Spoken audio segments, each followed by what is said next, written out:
तो अभी की इस वीडियो में हम देखने वाले हैं कि क्वाड्रेटिक इक्वेशन के अलग अलग तरह के ग्राफ कैसे बनते हैं। तो मैं अभी आपको बहुत सारे एग्जांपल दिखाऊंगा कि क्वाड्रेटिक इक्वेशन है, फिर उसके ग्राफ कैसे बनेंगे। ठीक है, तो सबसे पहले क्या करेंगे, हमारे पास जो क्वाड्रेटिक इक्वेशन दिया रहेगा उसमें से हम ए बी सी करके लिख लेंगे।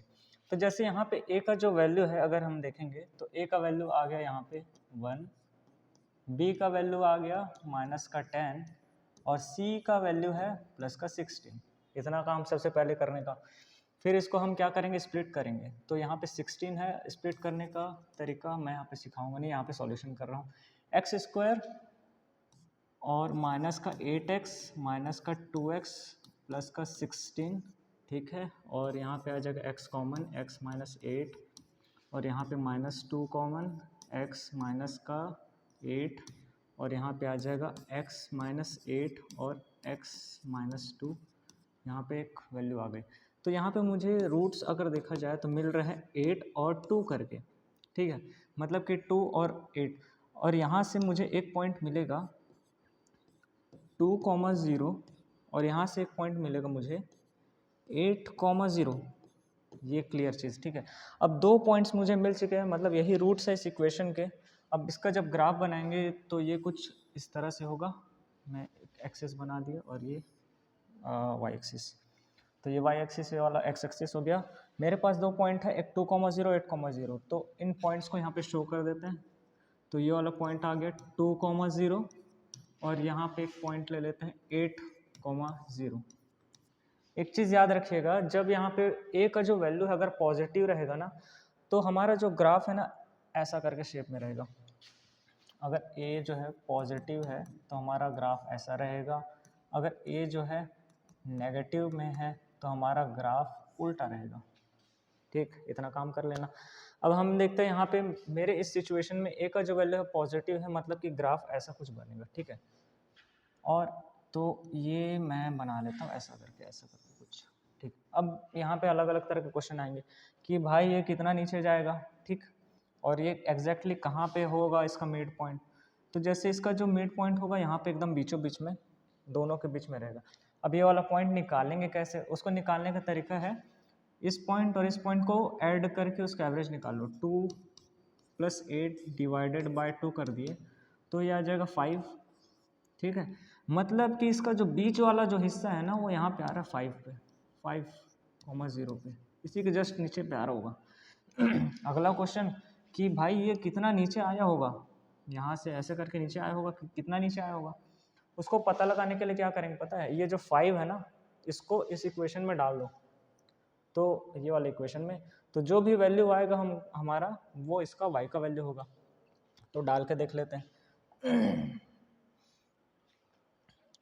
तो अगर मैं इस इक्वेशन में x की वैल्यू अगर 5 डाला तो आ जाएगा यहाँ पे 5 का स्क्वायर माइनस का 10 × 5 और यहाँ पे आ जाएगा प्लस का 16, ठीक है।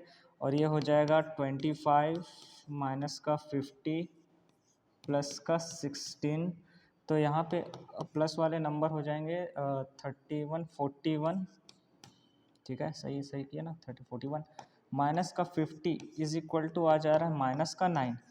इसका मतलब ये हुआ कि ये वाला जो पॉइंट आएगा ना नीचे कितना आ गया -9, तो ये वाला जो पॉइंट होगा 5, -9, ठीक है। यहाँ तक तो कुछ समझ आ गया होगा।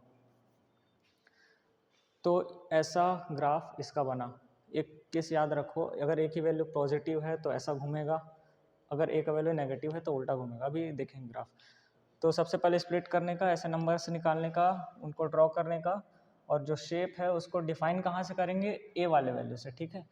फिर उनके बीच का एक नंबर आएगा जहाँ पे उसका मिड पॉइंट रहेगा, वो नंबर कैसे आता है, इनका एवरेज निकाल लो। 2 और 8 का एवरेज निकाले तो 5 आ रहा है, और फिर उस 5 को इस इक्वेशन में रख दो, फिर वो y का वैल्यू आंसर देता है। तो इस तरह से इसका ग्राफ बन गया। तो ये हो गया पहला। दूसरा हमारे पास है x² - 25। तो यहाँ पे a b c का अगर वैल्यू देखा जाए तो a का वैल्यू मेरे पास है 1, b का वैल्यू है यहाँ पे 0 और c का वैल्यू है -25, ठीक है। a का वैल्यू पॉजिटिव मतलब कि ग्राफ ऊपर साइड ऐसे होगा। फिर यहाँ पे अगर मैं इसको स्प्लिट करने की कोशिश करूँ तो ये कुछ इस तरह से स्प्लिट होगा, x+5 और हो जाएगा x-5 में, बिल्कुल सही बात, इज इक्वल टू 0। तो x की दो वैल्यूज़ मिल रहे हैं मुझे, एक तो प्लस का 5 और एक हो रहा है माइनस का 5, गजब। तो यहाँ से एक पॉइंट मुझे मिल रहा है -5,0 और एक यहाँ से मिल रहा है प्लस का 5,0। ठीक, ये दो आंसर आ गए। अब इसको ग्राफ में जब बनाएंगे तो ग्राफ के लिए मैंने स्ट्रेट लाइन खींचा और ये ऐसा हुआ, ठीक। -5,0 यहाँ पे आ रहा होगा कहीं पे, -5,0, ठीक है। दूसरा है 5,0 पॉजिटिव में, तो यहाँ पे आ गया 5,0। अगला क्वेश्चन ये है कि अब ये चीज़ तो क्लियर है कि ए का वैल्यू पॉजिटिव है तो ग्राफ ऐसा बनेगा, ठीक है। बना देते हैं जी ग्राफ ऐसा करके। अब -5 और +5 के बीच वाला नंबर कैसे है, तो उसका वैल्यू आएगा -5 + 5 डिवाइडेड बाय 2, तो इसका आंसर आ जाएगा 0। तो इसका मतलब ये है कि इसका जो बीच वाला जो हिस्सा है ना वो इसी के जस्ट नीचे आ रहा होगा, तो यहाँ पे आ रहा होगा। अब इसमें x की वैल्यू तो 0 आ गई, y की वैल्यू क्या क्या आएगी, तो हम क्या करेंगे x की जगह 0 डालेंगे। तो जैसे x की जगह 0 डालूंगा तो मुझे आंसर मिलेगा यहाँ पे 0 का स्क्वायर माइनस का 25, तो आंसर आएगा -25। तो यहाँ पे आंसर आएगा -25, ये करेक्ट आंसर है। तो ये था ग्राफ हमारे इक्वेशन का। समझ में आया, कुछ कुछ समझ आ रहा होगा, धीरे धीरे आएगा। पढ़ोगे तो आएगा समझ में, ठीक है। अगला ग्राफ ये है भाई। तो इसको जल्दी से मैं ए बी सी का वैल्यू यहाँ पे लिखता हूँ। ए का वैल्यू है 1 पॉजिटिव, बी का वैल्यू है -10, सी का वैल्यू है +25, गजब, ठीक है। अब इसको स्प्लिट करते हैं, x² 25 लाना प्लस का 5x माइनस का 5x प्लस का 25 is equal to 0। x common निकाल लो, x माइनस का 5 आ गया, माइनस का 5 कॉमन निकाल लो, x माइनस का 5 आ जाएगा इज इक्वल टू 0। तो यहाँ पे आ जाएगा x माइनस का 5, फिर यहाँ पे बचेगा x माइनस का 5 इज इक्वल टू 0। तो यहाँ पे मुझे एक ही आंसर मिल रहा है, सही है, जो भी आंसर आया बिल्कुल सही भाई, इसका एक ही रूट है। तो इसका जब ग्राफ बनाएंगे ना तो कुछ इस तरह से होगा। ग्राफ देखिए ज़रा, तो ये आ रहा है यहाँ पे 5,0, ठीक है। एक ही पॉइंट आ रहा है ना, तो आ ही नहीं रहा। तो सीधा हो जा भाई, ठीक, 5,0 आ रहा है। अब यहाँ पे मैंने बताया कि ए का जो वैल्यू है वो प्लस में आ रहा है भाई, प्लस में आ रहा है, इसका मतलब ये होगा कि ये तो ऐसे, अरे अरे ये तो ऐसे करके ऐसे टच करके जाएगा बस, ठीक है, टच करेगा। तो ए का वैल्यू प्लस होने के कारण ग्राफ ऐसे बना, और ये जो ग्राफ है दूसरे कहीं पॉइंट पे इसका रूट नहीं आ रहा है, केवल 5 पे आ रहा है, तो यहीं पे इसको टच करके ऐसे चले जाएगा। तो ये इसका ग्राफ हो गया, इसमें दूसरा पॉइंट नहीं आएगा, ठीक है, नीचे का कोई बात ही नहीं है। तो ये वाला पॉइंट है 0, ठीक है, ये भी ग्राफ हो गया। अब चलते हैं ऐसे ग्राफ में जहाँ पे ना वो उल्टा बनेगा, ठीक है, देखते हैं कैसे होगा। आ गया भाई। ए का वैल्यू है -1, बी का वैल्यू है +4, सी का वैल्यू है +12। तो यहाँ पे मैं इसको स्प्लिट करने की कोशिश करता हूँ। माइनस का x² माइनस का 12 प्लस का 6x माइनस का 2x, गजब, 12 0, वाह। माइनस का x कॉमन निकाल लेता हूँ तो x माइनस का बचेगा 6, माइनस का 2 कॉमन निकाल लेता हूँ, x माइनस का 6 इज इक्वल टू 0। तो x माइनस 6 यहाँ पे बच रहा है और यहाँ पे बच रहा है -x और -2, गजब। और कुछ यहाँ पे गड़बड़ तो नहीं हो रहा है, बिल्कुल सही जा रहा हूँ। तो x इज इक्वल टू 6 आ गया और यहाँ पे आ जाएगा x इज इक्वल टू -2, ठीक है। तो ये दो आंसर आ गए। तो यहाँ से एक पॉइंट मुझे मिलेगा -2,0, बहुत बढ़िया, और यहाँ पे मिलेगा 6,0, ये दो पॉइंट्स आ गए। अब इन दोनों पॉइंट्स को हम क्या करेंगे, ग्राफ में बना लेते हैं, ग्राफ में भी बना लेते हैं। तो हम क्या करते हैं, ग्राफ के लिए लाइन खींच लेते हैं भाई, ये फिर टेढ़ा बन गया यार, ये लो, ठीक है। अब है 6,0, 6,0 होगा यहाँ पे, 6,0 और एक दूसरा पॉइंट है -2,0, तो यहाँ पे -2,0 डाल देते हैं भाई, बिल्कुल सही बात। अब यहाँ पे बात है, तो इसको तो थोड़ा हटाना पड़ेगा, हटा देता हूँ, आजा आजा आजा, थोड़ा सा साइड कर देते हैं इसको, -2,0 ये वाला पॉइंट, ठीक। अब क्योंकि ए हमारा जो है ना नेगेटिव है, ठीक है, ए नेगेटिव है, तो इसका जो कटोरी है नीचे साइड जाएगा, ठीक है, तो इसका कटोरी हम नीचे बना देते हैं, एल लो। अब बात आती है कि ये वाला पॉइंट क्या होगा, ये वाला पॉइंट होगा इनके बीच वाला पॉइंट, कैसे निकालेंगे, तो आ जाएगा -2 और है प्लस का 6 डिवाइडेड बाय 2, तो इसका आंसर आ जाएगा प्लस का 4 डिवाइडेड बाय 2, मतलब कि 2 आ गया, सही।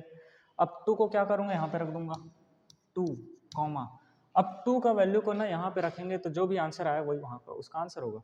तो यहाँ पे देख रहे हैं साफ साफ कि आंसर जो है ना पॉजिटिव आना चाहिए। तो हम लोग देख लेते हैं कि यहाँ पे सच में ऐसा पॉजिटिव आता है कि नहीं आता है।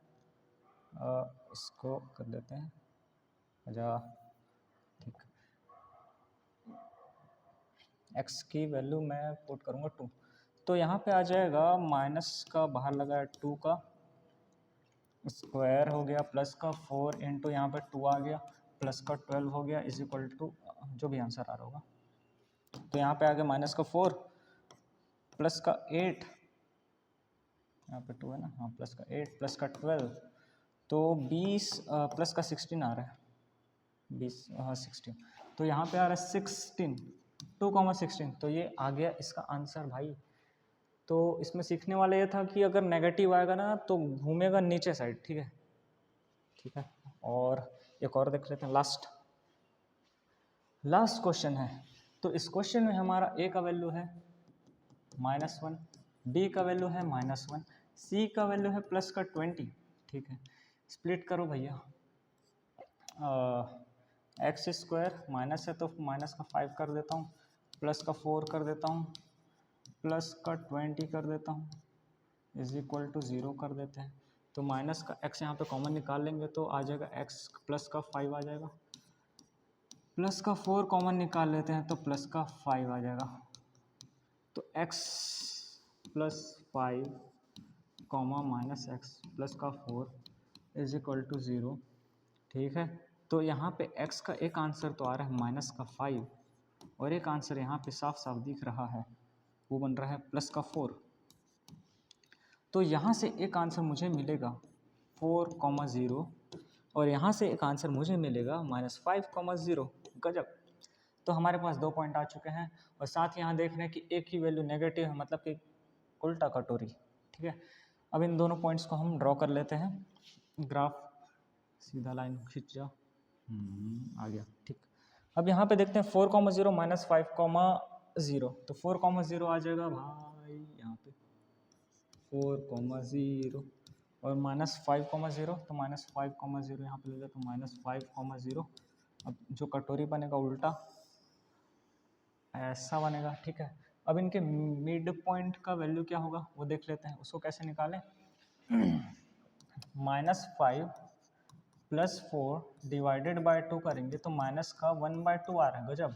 तो ये वाला जो पॉइंट होगा उसका एक वैल्यू तो आएगा माइनस का 1/2। अब जो दूसरा वैल्यू है उसको कैसे निकालेंगे, इस -1/2 को इसमें रख देंगे, तो जो भी आंसर आएगा वो उसका आंसर होगा। अभी निकाल लेते हैं, अब भी निकालते हैं, अभी देखो कैसे निकलेगा। तो माइनस ये हो गया और यहाँ पे माइनस का 1/2 का स्क्वायर आ जाएगा और -1/2 है, ठीक है, प्लस का 20। तो यहाँ पे देखेंगे कि माइनस का आ जाएगा 1/4 प्लस का 1/2 प्लस का 20, तो आ जाएगा 4 नीचे LCM -1 प्लस का 2 4 2 80, क्या बात है भाई। और आगे इसको करेंगे सॉल्व, 81/4 आ रहा है। तो भैया क्या हुआ, तो यहाँ पे जो आंसर आएगा 81/4, तो ये हो गया हमारा ग्राफ। तो मैं आशा करता हूँ कि आपको कुछ कुछ तो समझ आया होगा कि हमने जो भी ग्राफ यहाँ पे ड्रॉ किए। तो ऐसे ही हम बहुत सारे और ग्राफ देखेंगे तो आगे के दूसरे वीडियोस में हम देखेंगे कि इसको सॉल्यूशन कैसे करते हैं। ठीक है, अभी के लिए इतना ही।